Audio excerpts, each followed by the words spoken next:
Olá, bem-vindos a mais uma conversa aqui no nosso espaço de exploração. Hoje a gente mergulha num livro bíblico, olha, fascinante e, vamos dizer, bem complexo. O livro de Ezequiel, lá do Antigo Testamento.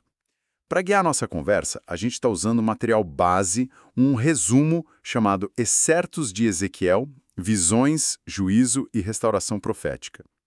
E quando a gente fala em Ezequiel, né, logo vem umas imagens muito fortes, visões quase, sei lá, cósmicas, símbolos super intensos, e uma mensagem entregue num momento, assim, crítico para a história de Israel. Ele é um dos chamados profetas maiores e não é à toa.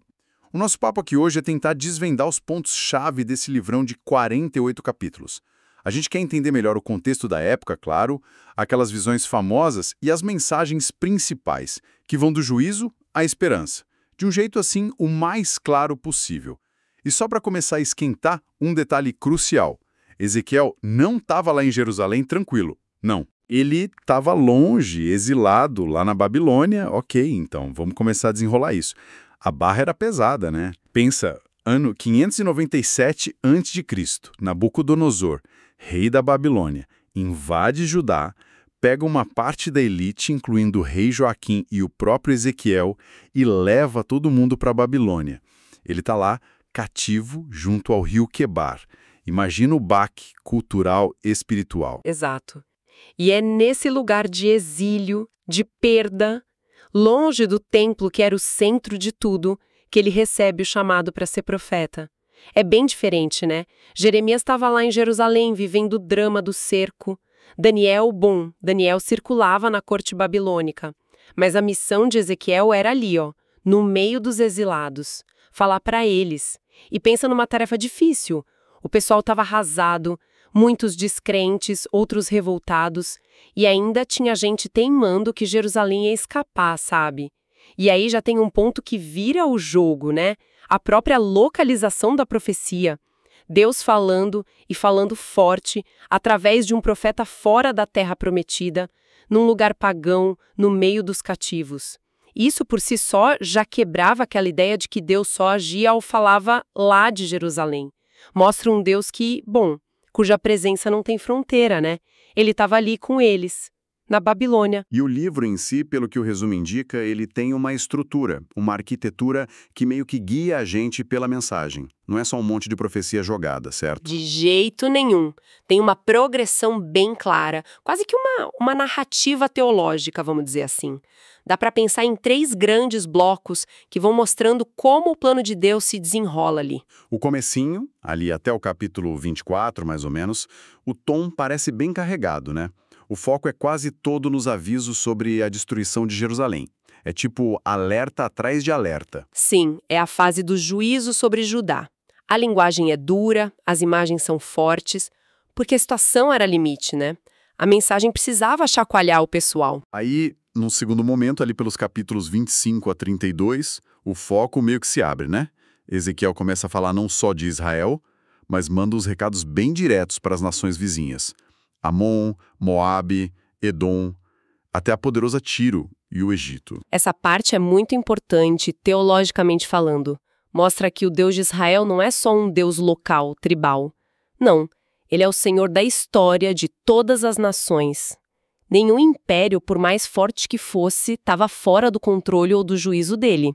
Isso dava uma outra dimensão para os exilados, sabe? O mesmo Deus que estava julgando Israel também ia julgar quem oprimia eles, quem se alegrou com a queda deles. Tinha uma justiça maior rolando. E depois dessa fase de juízo mais amplo, contra todo mundo, aí vem a virada. A partir do capítulo 33 até o fim, lá no 48, o tom muda mesmo. Começam as promessas de restauração, de futuro, de esperança para Israel. É tipo, sei lá, o sol raiando depois de um temporal daqueles. Essa estrutura em 3 partes é a chave para pegar a mensagem completa. Mostra um Deus que, sim, leva o pecado muito sério, a rebelião tem consequência, tanto para o povo dele quanto para as outras nações. O juízo é real, porque Deus é santo, mas e aqui está o pulo do gato, o objetivo final dele não é destruir. O juízo meio que prepara o terreno para a restauração, para a aliança ser renovada e, o mais incrível, para a presença dele voltar para o meio do povo. E falando em presença, em glória, nossa, que a coisa fica cinematográfica mesmo. As visões de Ezequiel são de cair o queixo.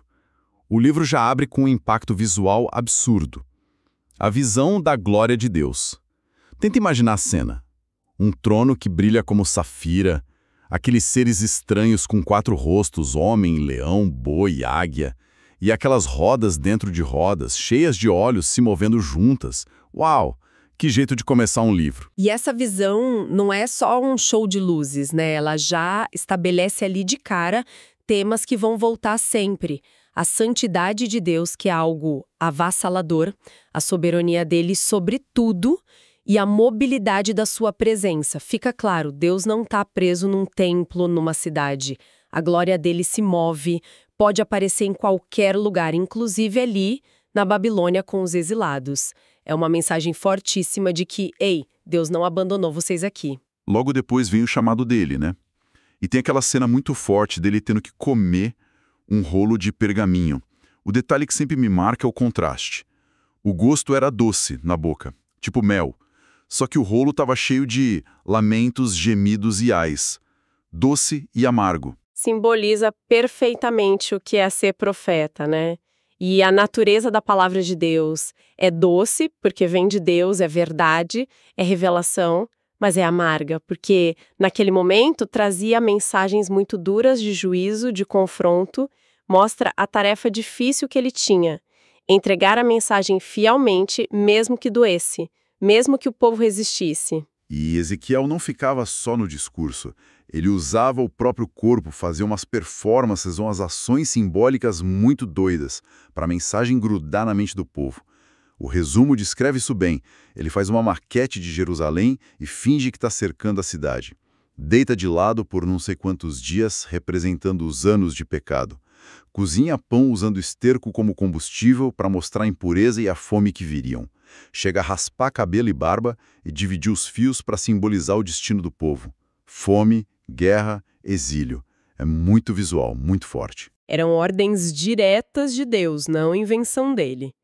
Eram cruciais para tentar furar a barreira de um povo que o próprio Deus descreve como teimoso, de coração duro. A mensagem tinha que ser vista, sentida, quase vivida ali na frente deles, não só ouvida.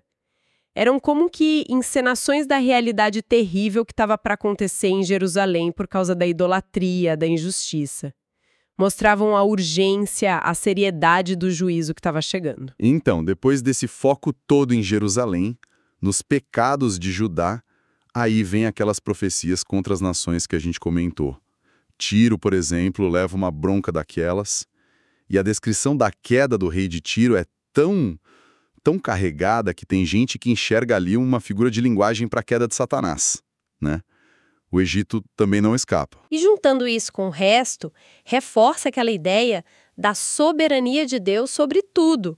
O julgamento dessas potências não era à toa, era para mostrar que nenhum poder humano, nenhuma riqueza, nenhuma força militar estava acima do Deus de Israel. Isso era importante para os exilados ouvirem. Lembrava que o império que dominava eles, a Babilônia, também estava debaixo do olhar e do juízo desse mesmo Deus.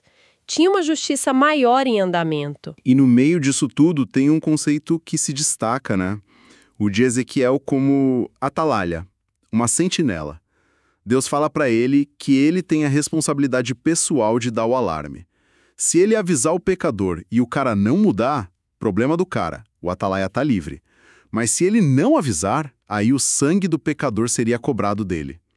Parece um peso gigantesco, né? Um peso enorme, sim.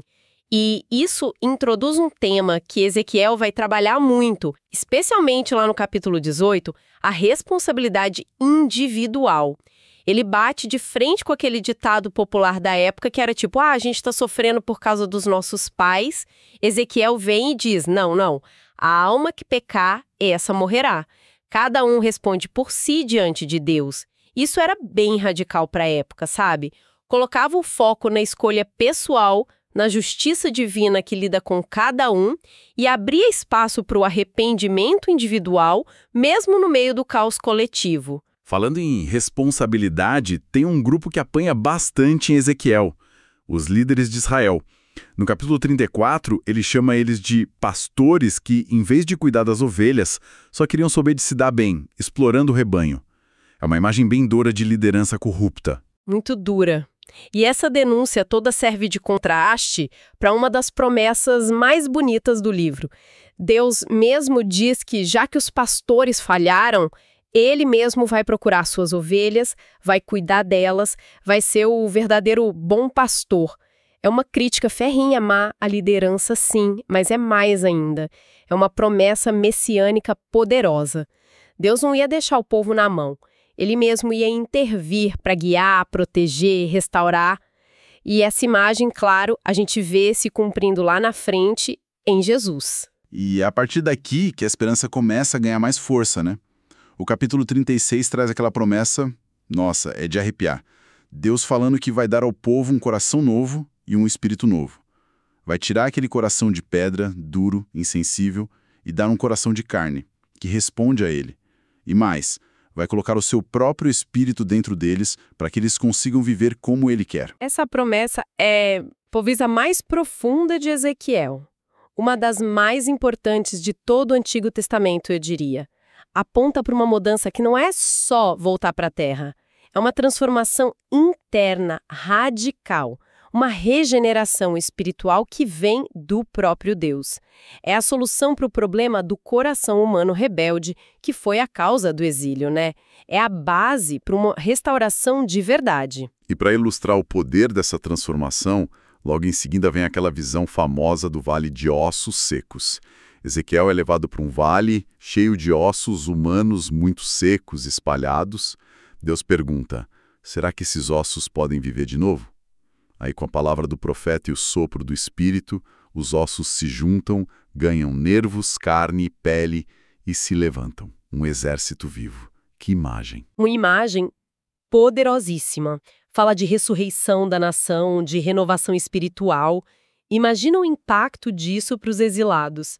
Eles se sentiam como aqueles ossos secos, nação destruída, esperança morta. Essa visão era a garantia de que Deus podia trazer vida do que parecia o fim absoluto. Podia restaurar Israel completamente, mesmo quando tudo parecia impossível. Era a promessa de que o fim não era o fim. O livro ainda segue com outras profecias sobre o futuro, tipo aquela batalha contra Gog e Magog. O resumo menciona que muita gente vê isso como um grande conflito final dos últimos tempos, onde as forças do mal que se opõem a Deus vão ser derrotadas de vez. Os detalhes de quem é Gog, quando isso acontece, isso gera bastante debate. Mas a mensagem principal é clara.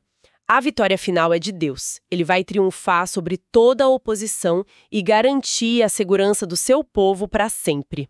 É a afirmação final da soberania dele sobre a história. E o livro termina com aquela visão longa, super detalhada de um novo templo. São capítulos e capítulos descrevendo medidas, rituais, como a terra seria organizada de novo em volta dessa presença de Deus restaurada. E tudo culmina com a cidade ganhando um nome novo. YHWH Shammah, que quer dizer, simplesmente, o Senhor está ali. Esse é o ponto final, o grande final. Mais do que o prédio em si, o templo ali simboliza o objetivo de Deus desde sempre, morar com seu povo. Sua presença ali, visível, permanente. Depois de todo o caminho de juízo, de exílio, causado justamente pela ausência dessa presença por causa do pecado, a restauração termina com essa garantia. Deus voltou para ficar. É o auge da esperança. Então, tentando amarrar tudo isso que a gente conversou sobre Ezequiel, o que fica, né? A gente viu a glória de Deus santa, poderosa, que se move, que não se limita. Viu o juízo como consequência séria da quebra da aliança, mas viu também um chamado para cada um assumir sua responsa. E, de forma cada vez mais forte, a promessa de restauração. Não só da nação, mas do coração das pessoas. E tudo isso levando à presença constante de Deus. É isso. Exatamente. Ezequiel não deixa a gente escolher entre um Deus só de juízo ou só de amor. Ele mostra que são lados da mesma moeda da santidade e da fidelidade de Deus. O juízo acontece porque o pecado destrói e ofende a Deus. Mas o coração de Deus busca a restauração, a transformação interna do povo para que possam viver perto dele. A grande lição para os exilados e para a gente hoje é que mesmo nos nossos vales de ossos secos, nos momentos mais sombrios, Deus está agindo. Ele é soberano e os planos dele de redenção e de presença, esses não falham. Puxa, foi uma viagem e tanto por Ezequiel. Daquelas visões cósmicas que dão um nó na cabeça, até as ações simbólicas que deviam chocar quem via na época. Das sentenças duras de juízo, até as promessas de esperança que, nossa, deviam ser como água no deserto para os exilados. Pensar nessa trajetória toda, né? Da glória quase inacessível lá no começo, passando pela disciplina dura, até chegar nos ossos que ganham vida e na certeza final. O Senhor está ali, é forte. Muito forte. Ezequiel é um lembrete poderoso de que Deus não age só em tempos de paz ou só nos lugares que a gente considera sagrados. Mesmo no meio do trauma, como foi o exílio, os planos dele de justiça e principalmente de restauração e presença continuam avançando. É uma esperança que não ignora a dor, mas que nasce justamente dela, mostrando um Deus que pode reverter o que parece irreversível. E para a gente levar para pensar um pouco mais, Ezequiel bate tanto na tecla da responsabilidade de cada um pelas próprias escolhas, como a gente viu, e ao mesmo tempo na promessa de que a mudança real vem de Deus, com um coração novo, com o espírito dele dentro da gente. Como será que essas duas ideias, a nossa parte e a parte essencial de Deus, conversam com o jeito que as pessoas hoje buscam transformação, buscam fé ou um sentido para a vida, mesmo estando tão distantes daquele exílio na Babilônia? Fica aí a reflexão, né? E com isso a gente fecha a nossa conversa de hoje. Esperamos que essa passagem pelo livro de Ezequiel tenha sido esclarecedora e, quem sabe, até inspiradora para quem nos ouve. Assim como foi para a gente preparar.